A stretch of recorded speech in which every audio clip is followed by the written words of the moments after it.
Alrighty, so we are sitting down to film another video.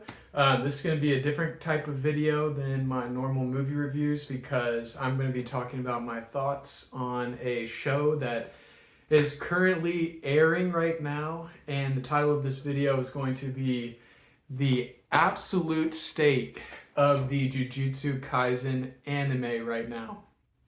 And mainly, I just wanted to kind of talk about this because I just feel like it would be fun to talk about on the channel, given that I'm talking about all these different movies and stuff, and this is something that I'm actively watching right now that I'm enjoying a lot. So, for those that don't know, even though I'm sure if you clicked on this video, you're already aware, but the quick one for those that don't know is Jujutsu Kaisen is an anime that revolves around people that have the ability to exercise essentially like demons that are created, or apparitions that are created. I guess it's cursed spirits. They're able to exercise curses, right, that are created by human emotions and stuff. So an example of a curse is like the one we just saw in this recent episode was smallpox disease, and people's fear about smallpox disease created the ability for this curse to exist, and the fear is so great that it's like a special grade curse, but it ranks from different sizes of power, right? And there are people called Jujutsu sorcerers that are able to use techniques where they leverage cursed energy to defeat these entities, right? Okay, that out of the way. Given that you guys are probably up to date if you've seen this episode or if you're going to watch this video is going to contain all sorts of spoilers, so if you are not up to date, just take my word for it and go watch the damn show. If you are not up to date but you're interested in knowing more about the show or getting hyped for it, I may spoil some big things for you in this video, but I guess if I saw this video without seeing the show, I might be like, oh, okay, I'm gonna go see it now. You know what I mean? So that being said, this season has been absolutely crazy. And I know that everybody said that it would be, because they all said the Shibuya incident was going to be crazy, but it's crazy. Like, let's just try to recount the stuff that's going on right now. So first we got the backstory to understand what is the dynamic between Gojo and Geto, and why did they have a falling out? Why did Geto become this anti-human genocide type of guy? Why is Gojo feared as like the most strongest dude ever? A lot of that was revealed in the backstory, including which we get to see the father of Megumi, Toji Fushiguro, who I guess was previously Toji Zenin of the Zenin clan, the same one as Mai, who hates the clan because they suck and all that, right? But in those prequel episodes, we see not only the way that how Geto got we kind of get that answer finally of how he became that way, where you see that him seeing all of his fellow Jujutsu sorcerers dying because of these curses that are being created because of human people who don't practice Jujutsu sorcery not being able to regulate their thoughts, feelings, emotions, and then also not being able to practice cursed energy. And so those two things come together, kind of form all these different apparitions. He's watching his fellow classmates and friends die left and right on these missions, and on top of that, his curse technique is curse manipulation, and in order to, I guess, use curses, defeat curses, seal them away so that they're not going to hurt anybody else, like his whole technique, that's kind of what it is. He has to like turn them into a ball and eat it. And he said it tastes like a rag that's soaked in vomit. And so he is building this sort of generalized hate towards everything around this thing. And then he feels like the cause of it is the humans. And the one lady that's like a special grade or first grade sorcerer that is able to manipulate the crows, and she carries around that giant axe, and she's got the long braided hair or whatever. She kind of gives him the idea of like, well, if there were no more humans that don't practice Jujutsu sorcery, then there would be no more curses. So first we get that big lore drop where we understand what the hell is going on with that. Why would he turn to be a bad guy after we see him to be such a good guy? One that's even advocating for the protection of lower beings to somebody like Gojo, who has insane abilities. But then through the course of that arc, we see Toji Fushiguro, who is a human that has the ability to use no curse energy at all, but was born with a heavenly pact that turns him into like a freaking superhero. Like the fact that something like that exists in this universe and that it manifests itself into such a badass character like that guy, even if he's technically on the wrong side of the table, it's just like, Jesus Christ, that was hype. You know what I mean? And him just like in the forest, just like teleporting around because he's moving so fast. Like literally the strongest sorcerer to have ever been born gets basically murdered by this guy, and nobody has ever been able to even touch the dude, right? Now, what ends up happening is that another crazy thing happens where the greatest sorcerer that's ever been born, who's born with basically freaking wall hacks, is like, he has the eyes and the infinity, and that makes him, able to manipulate like matter and space and time in a certain way. And, this makes him the unequivocal, genetic GOAT. There is nobody that can even touch his powers. There are some that may be able to get close, but nobody can even touch this dude. And now you've got Toji over here who just stabs the shit out of him and puts it to bed, right? Now, what actually happens is, in his final moments, Gojo learns how to use the reverse curse technique and heal himself using cursed energy. And what is the result of this? The most powerful sorcerer to have ever been born has a near-death experience that essentially unlocks the answers of the universe for him, because he was so close to death. He entered in that like near-death state where, everything starts flooding into your head and you have all these thoughts at once. Your brain's working at like 1,000 times a second, which has now been proven by science is what happens when you're about to die, by the way. That just came out like a couple weeks ago, so there you go. But regardless, we have this moment where he basically understands stuff now at such an innate level that all of the abilities that he had trouble mastering before, he's now essentially immediately mastered them, including his red, blue, and purple techniques. I believe he had the blue first, and he couldn't figure out how to do the red.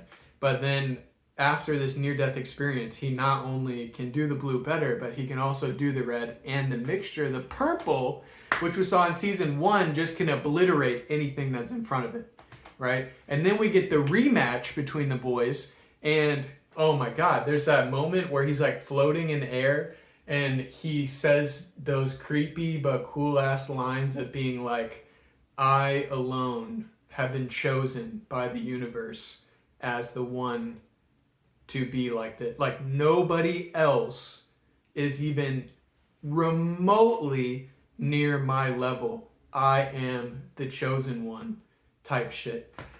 That was wild. And then for him to absolutely delete Toji after that was a shame, because I wanted to see more of this character.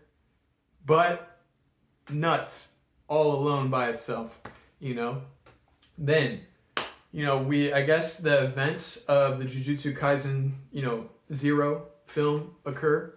And then we get into the Shibuya incident, which is Kenjaku, this thing that took over Geto's body, the rest of the disaster curses, and, 3, I think it's 3, but maybe it's 2, but let's say 3 spiritual veils separating sorcerers like the cavalry from the main group, which includes Geto and a bunch of human civilians, because this is literally happening like in Shibuya at the train station around Harajuku or whatever they were saying. Like imagine their plan to fight the strongest sorcerer ever was to trap him in a room filled with hundreds of humans that have no idea what's going on, so that if he wants to move at all, he essentially has to kill humans in the wake of his path. Wild. So then you've got the lava dude, the volcano curse, and you've got the nature curse taking on Gojo all at once, and he absolutely makes them look stupid to the point where he is using his ability, his infinity, to push out against the rest of the world so hard that he pushes Hanami, the nature curse, up against a wall until it explodes and dies. Crazy. Then we've got, him turning on his domain expansion for milliseconds, because if he would just turn it on, the sheer amount of information flowing into a human's brain from seeing his domain expansion, which is like a black hole, would make them all essentially mentally checked out for the rest of their lives. And so as a result, he turns it on for milliseconds and then runs as fast as he can, killing as many humans that have been turned into like cursed monsters as possible. And he kills like hundreds of them in 7 seconds or something like that before the other curses wake back up from the disorientation of being in his domain expansion. But just the concept of like, if he had fully opened his expansion, then for an extended period of time, then so much information would go into these people's heads that they would just die. But as a result of him doing it for milliseconds, it's reported that after 6 months, basically people were back to normal. But even just with that amount of time, they received so much information all at once that they were basically comatose for a while, processing that shit. And it's just like, that's some cool science fiction stuff right there, Like, I feel like not only does that power make sense and the consequences of it make sense, but it's also like the solve for the problem was super intelligent. But as a result, the next crazy thing that happens in this season happens, and he's all tired and he lets his guard down because he sees Geto, even though he's taken over by some other dude, and he realizes it. This lapse in time of him kind of figuring out the situation and having to emotionally take it in leaves him wide open to being sealed in like some sort of prison cube thing. And so now the most powerful sorcerer of all time has, on the good guy's side, has just been sealed in a box that he cannot get out of, doesn't matter how strong he is, by the bad guys. And to an extent, there are very few people that even rival his power, and by extension, Geto's body's power, to fight these guys anymore, right? We have Yuta. We know Yuta is able to do that. But last we know, Yuta was in Nigeria, right? And then, the other people are first grade curses. They really honestly can't stack up to somebody like Geto, no matter what they got, Crazy.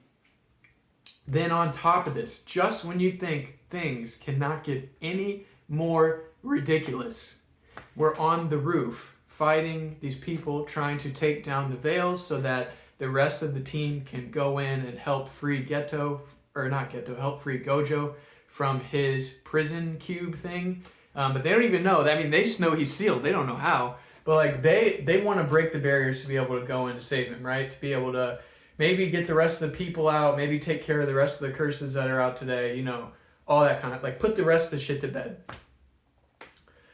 We're on this roof trying to get one of these kind of sounding points that they break, which will eventually break up the veil. And there's a grandma and her grandson there. And essentially, once people figured out that Gojo was sealed, immediately all of these evil type, strong, cursed energy using people came out of the woodwork, because the existence of Gojo itself, the existence of somebody this strong on the good guy's side, him just being alive. Like, they even showed a flashback of him as a child being targeted by these people. Him just being alive is enough of a deterrent that these people went into hiding so that they would never encounter him. And they stopped doing bad things because they knew that if they came across him, they would almost immediately die, right? This lady is performing a seance where she is using her technique to put the body of Toji Fushiguro onto her grandson. Essentially, the goal would be that either her grandson is in control of Toji's body, or she is in control of her grandson and Toji's body, but as a result, they would inherit the body with the heavenly restriction that allows him to move like a superhuman. Toji's soul is so strong that when they try to take his body as a part of this seance thing, he basically just became resurrected because he overpowered the soul of her grandson and basically kicked him the fuck out. Like, now Toji Fushiguro is alive again in the story. Absolutely mind-blowing. And then on top of that, the next thing we see, which I really enjoyed, was in this specific episode, episode 36. You get to see Nanami, our guy who has the ability. His special technique is he can see where your weak points are at, almost on like a molecular level, and then he can attack them directly, giving you basically the most efficient bang for buck hit. But then on top of that, he's also strong as shit. So, like, he's obviously goated. He's grade 1, right? But we haven't really seen him get mad like this. And we walk around and we see that our favorite homeboy, the one that's always lowering the veil, that's driving them around to places with the glasses, like the guy that we like, he has been stabbed near death by one of these bad guy Jujutsu sorcerers or curse wielder. We're not sure kind of what his deal is yet. And that guy is fighting two of the other girls that are part of the good guys. But Nanami basically takes the old boy to safety, and then with the wrath of God shows up at the function. And dude, we get this scene where he just like tightens up his fists and he's like, how many of you are there and where are they at? And the guy's like, oh, I don't know. And he punches him and they flash like his like weak point analysis thing in a split second, and it just sends the dude into a freaking wall. And then he follows it up with another one and another one that sends him across the street. Absolutely crazy. So, what is my point in recalling all of that information for you guys? For one thing, it is to collectively hype with the rest of my friends that are watching this show at the same time as me. Secondly, it is to say, if you have not watched this show yet and you just listen to me talk about this and you're like, what kind of show should I get into? Even if you are not into anime at all, you need to get on this show if you are into action whatsoever. It is absolutely crazy right now, and I recommend it to everybody. So that is me talking about the absolute state of Jujutsu Kaisen, and I look forward to talking to you guys on the next video. Like, comment, and subscribe if you feel like it.